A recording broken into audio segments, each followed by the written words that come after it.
نحمده ونصلي على رسوله الكريم اما بعد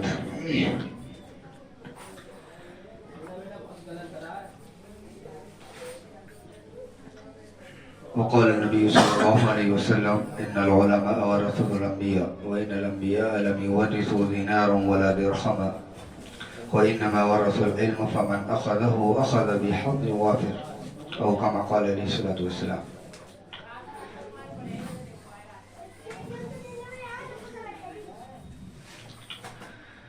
یہ جو ابھی حدیث کے کچھ الفاظ آپ سب کو سنائے، اس کا مقصد کیا ہے اور ہماری ذمہ داری کیا ہے؟ ہم لوگ ایک علمی مشغلے کے اندر اپنے آپ کو لگائے ہوئے ہیں اور پھر بھی اس کے بعد اپنی ذمہ داری کو نہ سمجھ سکیں اور جو احادیث کے الفاظ ہم نے رٹ رکھے ہیں ان کے مقصد کو نہ پہچان سکیں تو پھر ہماری کوتاہی ہے اور ہماری لاپرواہی اور غفلت کی بات ہے. سب سے پہلے جو فہرست چلی تھی وہ کون سے کلاس کی تھی؟ تیسری کلاس تھی. اس میں شاید سارے ہی طلبہ بڑے بڑے تھے، بالغ جن کو کہا جائے، ان میں سب سے زیادہ کوتاہی تھی. اور جو اور جماعت نے تقریر کی ہے جس میں کم عمر کے بچے نظر آئے، ان کی محنت میں ان سے زیادہ کہیں زیادتی نظر آئی. ایسا ہوتا ہے نا مدارس کے اندر، جو اوپر کی جماعت میں جاتے ہیں تو ان کی لاپرواہی میں اضافہ ہوتا جاتا ہے. ارے ایسا ہی ہے کیا ہے؟ جبکہ حدیث تو پڑھی ان العلماء ورثۃ الانبیاء. علماء کون ہیں؟ انبیاء کے وارث ہیں. جب انبیاء کے وارث ہم اپنے آپ کو مانتے ہیں تو پھر ہماری ذمہ داری تو بہت بڑی ہے. ہماری ذمہ داری کوئی معمولی نہیں ہے. ہمیں کوئی اپنے اہل و عیال کی اصلاح کی فکر نہیں کرنی ہے، بلکہ ہمیں اپنے بستی کی اصلاح کی فکر نہیں کرنی ہے، نہ اپنے شہر کی، بلکہ ہمیں پورے عالم کے ایمان والوں ہی نہیں بلکہ غیر ایمان والوں کی بھی ہمیں فکر کرنی ہے، کس طرح ان کے اندر بھی ایمان داخل ہو جائے. لیکن ہماری کوششیں اور ہماری محنتیں تو اس بات کا پیغام دے رہی ہیں کہ ہم تو اپنے گھر کی اصلاح کرنے کے بھی قابل تیار نہیں ہو رہے. بات سمجھ میں آ رہی ہے؟ تو اسی لیے میں آپ سے درخواست کروں گا، کیونکہ معاشرے کے اندر جو خرابیاں بھی محمد سعد بن شبیم نے جو پیش کی ہے اپنی تقریر کے اندر، واقعی حقیقت بیان کی ہے. یہ خرابیاں ہمارے معاشرے کے اندر موجود ہیں اور اس میں اضافہ ہوتے جا رہا ہے. ان خرابیوں کا بائیکاٹ کون کرے گا؟ جب ہم خود اس قابل نہ بن سکیں گے، خود ہم اس پر عمل نہیں کریں گے. اور جب عمل اور کوشش تو جب ہوگی جب ہمارا علم مضبوط ہو.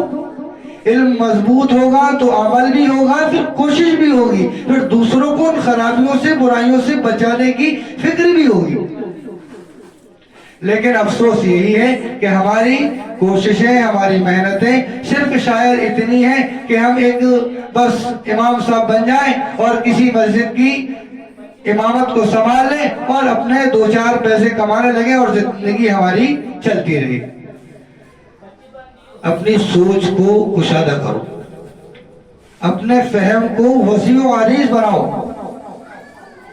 یہ تمہیں شہر فیروز آباد کے اندر گھر رہ کر کے ایک اچھا موقع ملا ہے. نہیں تو ہم لوگ جب پڑھتے تھے تو ہمارے شہر فیروز آباد میں کوئی مدرسہ دیکھنے کو ہی نہیں ملتا تھا. اپنا گھر بار، رشتہ دار، سب عزیزوں قریب سب چھوڑ کر کے جانا پڑتا، اور گئی بھی تو وہ سپورٹ اور وہ ہمیں سہارا نہیں ملا. اکیلے اکیلے جیسی محنت ہوئی ویسے سیکھ لیا ٹوٹا پھوٹا.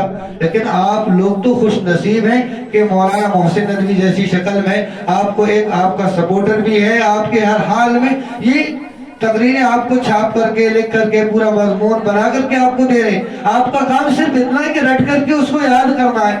اگر وہ بھی نہ کرے تو ہماری بہت ہی زیادہ لاپرواہی ہے. یہ تو پوچھ لینا آپ بعد میں اپنے استاد سے. اس طرح کی عنوانات مدارس میں نہیں ملا کرتے، اپنے آپ تیار کیا جائے. اور پھر دوسری بات، یہ تو آپ لوگوں سے تھوڑی سی گفتگو یہ ہو گئی کہ محنت میں تھوڑی کمی ہے، محنت کریں، اور جو بڑے طلبہ ہیں ان کو اور زیادہ محنت کرنی چاہیے، اور یہ بات اپنے ذہن میں رکھنا ہے کہ ہمارا کام معمولی نہیں ہے، جو انبیاء کا کام تھا وہ کام ہمارا ہے، جس کام کا نام ہے تبلیغ۔ کیا نام ہے؟ تبلیغ۔ اور تبلیغ کے طریقے شاید میں نے اپنے اساتذہ سے سنے ہیں، 3 طریقے مجھے یاد ہے، غالباً اور بھی ہو تو معلوم نہیں، ایک تدریس، ایک تحریر، اور تیسرا تقریر۔ بعض تحریر سے اپنی تبلیغ کر رہے ہیں ایمان و اسلام کی، اور بعض تقریر سے تبلیغ کر رہے ہیں، اور بعض تدریس سے۔ ہم کسی تو فن کے اندر اپنے آپ کو ماہر کر لیں، اور مدارس کے اندر سارے فن پر محنت کرائی جاتی ہے، لیکن ہماری غفلت اور لاپرواہی اتنی ہوتی ہے تینوں طریقوں پر، بلکہ یوں کہا جائے تینوں میں سے ایک بھی فن پر ہم اپنے آپ کو کامل و مکمل تیار نہیں کر پاتے، اور پھر کیا ہوتا ہے؟ پھر مسجد کے امام جو سوچ بنی تھی شروع میں وہی بن کے رہ جاتے ہیں، ہماری طرح۔ اسی لیے آپ کے پاس ابھی موقع ہے، اس کو غنیمت سمجھے اور محنت کریں۔ ابھی یہ نہ سوچیں ہمیں کیا کرنا ہے، ابھی صرف پڑھائی پر محنت کریں، اللہ اسباب اور راستے بنائے گا، کہاں سے کہاں پہنچائے گا ہم سوچ بھی نہیں سکتے۔ اپنے اندر صلاحیت پیدا کریں، محنت کریں، اور زیادہ سے زیادہ کوشش یہی کریں، ذہن میں یہ بات ہر وقت مستحضر ہو کہ ہماری ذمہ داری بڑی ہے، انبیاء کے کام بڑے ہیں، اسی لیے ہم انبیاء کے وارثین ہیں، اور وارثوں کی ذمہ داری بھی بڑی ہے۔ اللہ تعالیٰ مجھے بھی ہم سب کو عمل کی توفیق عطا فرمائے۔ باقی